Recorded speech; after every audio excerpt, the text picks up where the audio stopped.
अस्सलाम ट्रेडर्स, उम्मीद करता हूँ तमाम लोग बिल्कुल खैर वाफियत से होंगे। ट्रेडिंग वर्ल्ड चैनल में खुश आमदीद।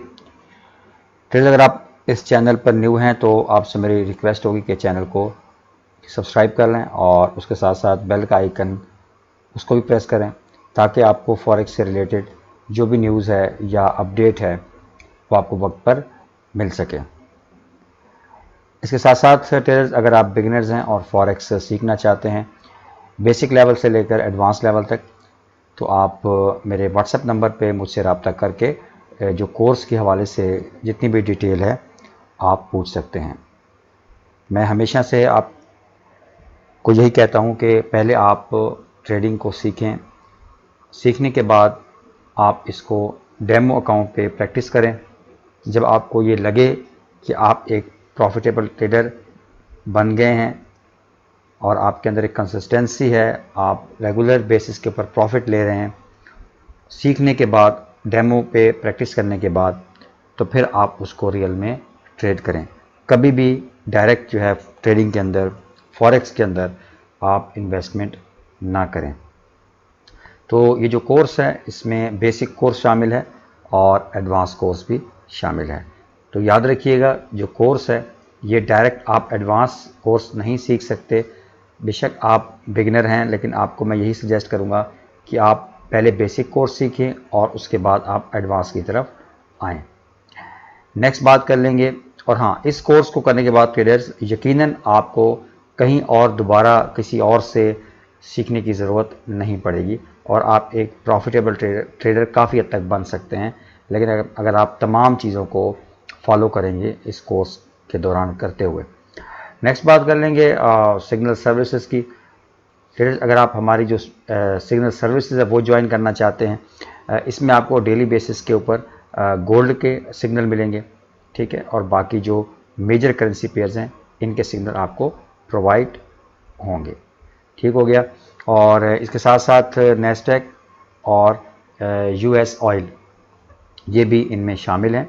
वो लिखा नहीं है लेकिन वो उनके सिग्नल भी इसमें शामिल हैं। और ये जो ख़ास तौर पे जो मेजर करेंसी पेयर हैं इनके सिग्नल आपको लॉन्ग टर्म बेसिस के ऊपर मिलते हैं। और जो स्विंग ट्रेडिंग है उस हवाले से, जो हमारी स्ट्रेटजी है और उस हवाले से उसको फॉलो करते हुए आपको जो मेजर पेयर है इनके आपको सिग्नल प्रोवाइड होते हैं, ताकि आपके जो जो सिग्नल है वो लॉन्ग टर्म भी हों और 2-3 दिन तक भी जा सकते हैं, और जिसमें आपको एक लार्ज नंबर ऑफ पिप्स आप इसमें जनरेट कर सकते हैं। गोल्ड के जो सिग्नल हैं ये शॉर्ट टर्म भी होंगे और लॉन्ग टर्म भी इसमें शामिल हैं। नेक्स्ट बात कर लेंगे अकाउंट मैनेजमेंट की। तो ट्रेडर्स, अगर आप हमारी अकाउंट मैनेजमेंट जो सर्विसेज है वो ज्वाइन करना चाहते हैं, आपके पास एक सफिशिएंट अमाउंट है और आप उसको हमसे ट्रेड करना चाहते हैं तो आप करवा सकते हैं। उस हवाले से अकाउंट मैनेजमेंट के हवाले से जो भी डिटेल है वो आप दिए गए इस व्हाट्सएप नंबर पर रब्ता कर सकते हैं। कोर्स के हवाले से हो, हमारी जो सिग्नल सर्विसेज हैं उनके हवाले से हो, या फिर अकाउंट मैनेजमेंट के हवाले से हो, तीनों हवालों से आप इस व्हाट्सएप नंबर पे मुझसे रब्ता करके जो भी आपका क्वेश्चन है, आपका सवाल है, आप मालूम कर सकते हैं। जी ट्रेडर्स, तो अब हम बात कर लेंगे सबसे पहले न्यूज़ की, फंडामेंटल की। हम देखेंगे नेक्स्ट वीक जो है, आज 22 तारीख है, हफ्ते का दिन है। तो अगर हम बात करें नेक्स्ट मंडे यानी 24 जुलाई से नेक्स्ट वीक स्टार्ट हो रहा है, तो ख़ासी जो अगर मंडे का दिन आप देखें तो यूरो की इसमें हाई इम्पैक्ट न्यूज़ हैं, ठीक है, और उसके बाद जीबीपी की हाई इम्पैक्ट न्यूज़ हैं, और यूएसडी की पाकिस्तानी टाइम के मुताबिक 6:45 के ऊपर जो है वो न्यूज़ है पीएमआई की, ठीक है, 6:45 पाकिस्तानी टाइम के मुताबिक शाम को। तो आपने कोशिश करनी है ट्रेडर्स कि 6:45 पे गोल्ड की मैं क्यों बात कर रहा हूँ, बाकी अगर आप यूरो, यूएसडी, जीपी यूएसडी या इनसे रिलेटेड जो भी पेयर हैं उनके ऊपर आप ट्रेड कर रहे हैं तो आपने इन न्यूज़ को ज़रूर फोकस में रखना है। काफ़ी हाई इम्पैक्ट न्यूज़ हैं, पीएमआई की हैं। अगर आप यूरो की बात करें ये भी पीएमआई की न्यूज़ है, जीबीपी की बात करें इसकी पीएमआई की न्यूज़ है, और अगर आप यूएसडी की बात करें ये भी एक पीएमआई की न्यूज़ है। तो आपने न्यूज़ के टाइम में बिल्कुल भी ट्रेड नहीं करना, कोशिश करनी है न्यूज़ के टाइम में आपने ट्रेडिंग से अवॉइड करना है। ठीक हो गया। तो ये मैंने आपको बता दिया न्यूज़ के बारे में। तो अब बात करेंगे हम गोल्ड की, और सबसे पहले मैं यहाँ से मंथली चार्ट पर जाके आपको समझाने की कोशिश करता हूँ। अब ट्रेडर्स अगर आप मंथली कैंडल को देखें, अभी इस कैंडल के क्लोज होने में तकरीबन एक हफ्ता यानी 7-8 दिन हैं, ठीक है। तो अभी अगर आप इस कैंडल की बॉडी देखें और अगर आप इसकी विक देखें, ठीक है, तो काफ़ी स्ट्रॉन्ग कैंडल है।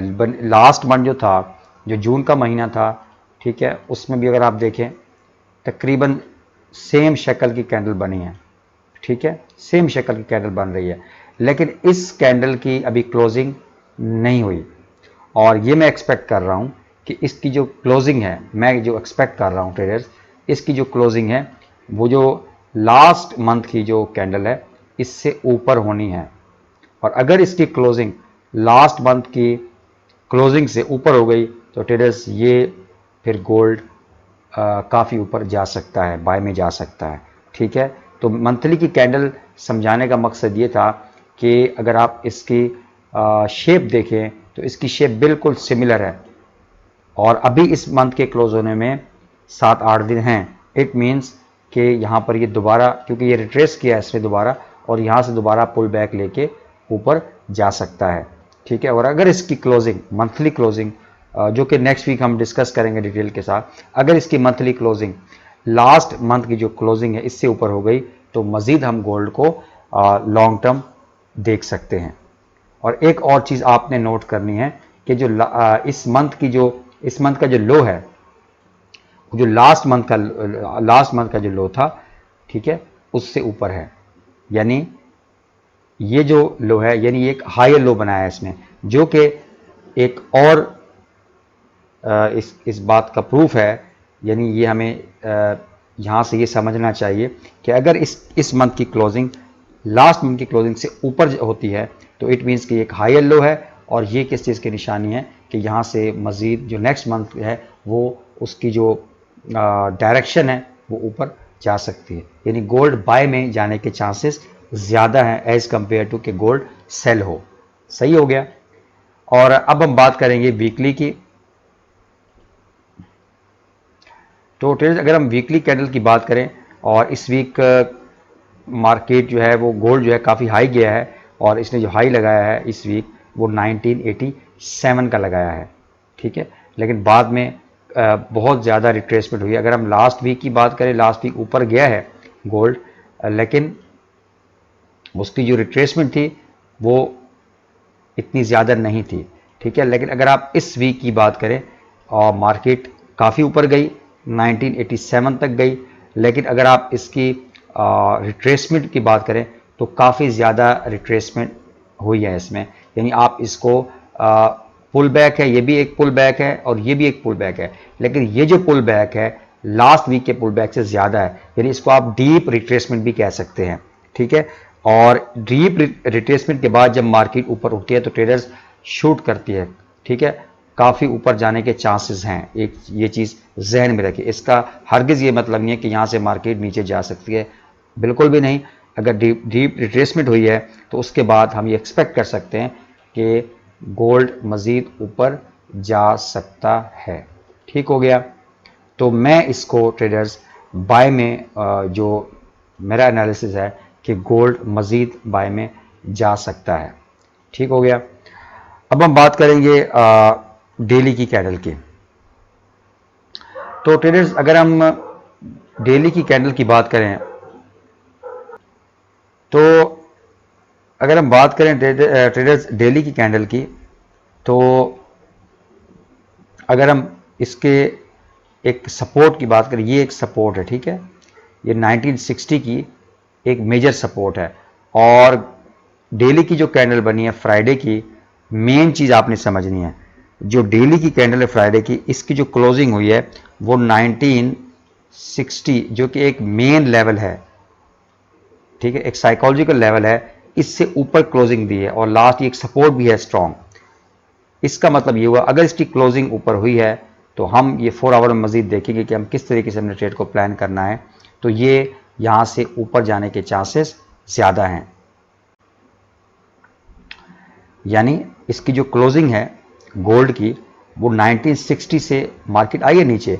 मैं देखता हूँ कि जो इसने लो लगाया है, अगर आप देखें ना, इसने लास्ट जो फ्राइडे था जो इसने लो लगाया है वो 1956 का लगाया है, ठीक है, लेकिन इसकी जो क्लोजिंग हुई है वो 1961.77 यानी 1960 से सिंपल ऊपर क्लोजिंग हुई है इसकी।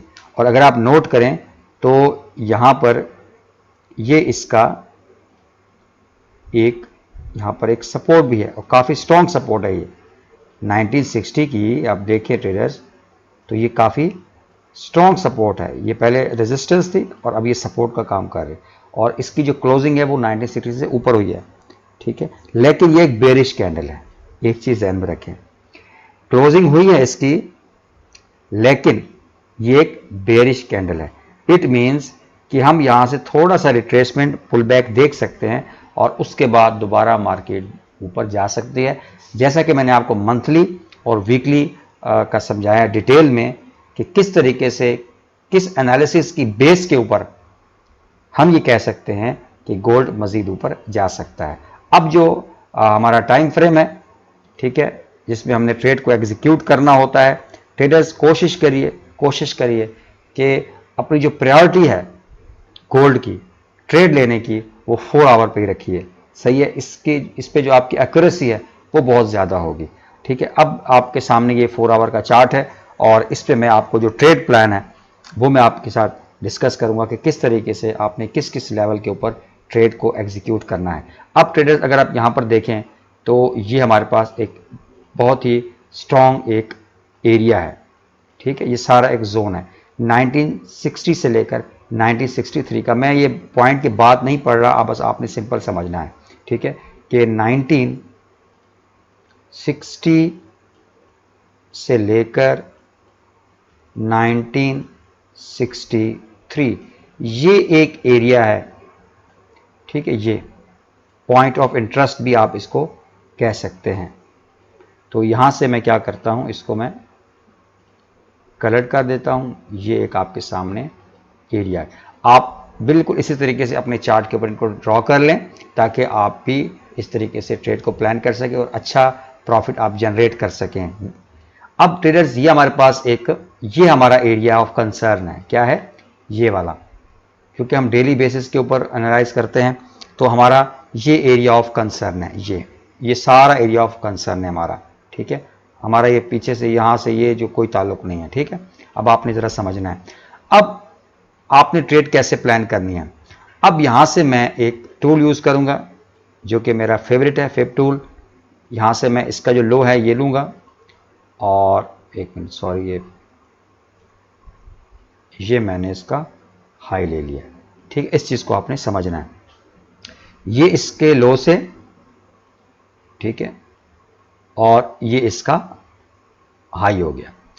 अब अगर आप नोट करें तो जो फेवरेट लेवल है मेरे वो 50 का एक लेवल है और एक 61.8 का लेवल है और 61.8 का लेवल एग्जैक्ट 1961 के ऊपर मौजूद है, ठीक है। अगर आप नोट करेंगे देखें जो 61.8 का रिट्रेसमेंट लेवल है वो एग्जैक्ट कहाँ पर मौजूद है, 1961 के ऊपर मौजूद और मार्केट भी तकरीबन 1961.77 के ऊपर है। इसका मतलब ये हुआ कि इस वक्त जो गोल्ड है वो अपने इसी रिट्रेसमेंट लेवल के ऊपर मौजूद है। और अब अगर गौर करें आप तो लास्ट जो 4 आवर की कैंडल है, ये आप देखें, लास्ट जो 4 आवर की कैंडल है वो एक डॉजी टाइप कैंडल है और एक स्ट्रॉन्ग विग है बिलो। अगर आप देखें काफ़ी स्ट्रॉन्ग विग है और इसने यहाँ से जितना भी एक स्टॉप लॉस रखे हुए थे 1958 के 1960 के, यहाँ पर इसने इसको ग्रैब कर लिया, लिक्विडिटी इसने ग्रैब कर चुका है, ठीक है। अब ये पॉसिबिलिटी है, चांसेस हैं कि यहाँ से अब गोल्ड मजीद ऊपर जा सकता है। लेकिन जैसा कि मैंने आपको डेली की कैंडल के बारे में डिस्कस किया कि मार्केट थोड़ा रिट्रेस कर सकती है और आपने वेट करना है इसकी स्ट्रॉन्ग क्लोजिंग का ऊपर, ठीक है। इससे ऊपर इसकी क्लोजिंग हो, जो लास्ट आपको ग्रीन कैंडल है उसका जो हाई है उससे ऊपर अगर इसकी क्लोजिंग हो जाती है, नेक्स्ट जो 4 आवर की कैंडल है या जैसे ही मंडे मार्केट ओपन होती है तो फिर आप यहाँ पर बाय ले सकते हैं, ठीक है। याद रखिएगा आपने अपना एनालिसिस ज़रूर करना है, आपका प्रॉफिट है आपका लॉस है, ठीक है। ये जहन में रखें, ये जस्ट एजुकेशन पर्पज़ के लिए जो मैं ट्रेड बताता हूँ आप इसको डेमो में ट्राई करें। मैं आपको कभी भी नहीं कहूँगा इसको रियल में आप ट्राई करें। अच्छा खैर, तो कहने का मकसद ये है कि आप जो 4 आवर की कैंडल अगर इस लास्ट जो ग्रीन कैंडल है ये वाली इससे ऊपर जाके क्लोजिंग देती है तो फिर आप यहाँ से बाय ले सकते हैं। स्टॉप लॉस आपने ज़रूर लगाना है और टीपी आपने अपने हिसाब से लगाना है, यानी रिस्क रिवार्ड को फॉलो करते हुए। अब अगर मैं सेल की बात करूं, मैं आपके साथ दोनों सिनारियो, मैं आपको नहीं कह रहा कि बाय कर लें, मैं आपके साथ दोनों सिनारियो आपके सामने रखूंगा। तो अगर यहां से जो सेलिंग की अगर बात करें तो 1940 का जो एरिया है, 1940 का, जब तक इससे मार्केट नीचे नहीं आती तो ये देखें ये आपके सामने है, काफ़ी स्ट्रॉन्ग ये एक सपोर्ट है। तो जब तक 1940 से नीचे गोल्ड नहीं फॉल करता आपने इसको सेलिंग में नहीं देखना, मैं आपको बिल्कुल सजेस्ट नहीं करूंगा। बेशक मार्केट यहाँ इस लेवल को भी क्रॉस कर 1960 के लेवल को, तब भी आपने सेलिंग की तरफ नहीं जाना, इंस्टेड के मार्केट 1940 से नीचे क्लोजिंग दे। ठीक हो गया।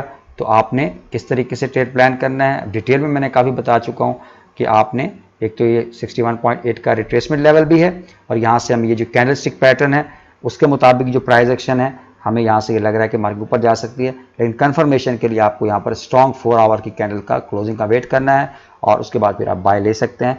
टीपी आप जो रिस्क रिवार्ड के मुताबिक आपने ट्रेड लेनी है, 1:2 रेशो, 1:1.5 रेशो के मुताबिक आप अपनी ट्रेड प्लान कर सकते हैं।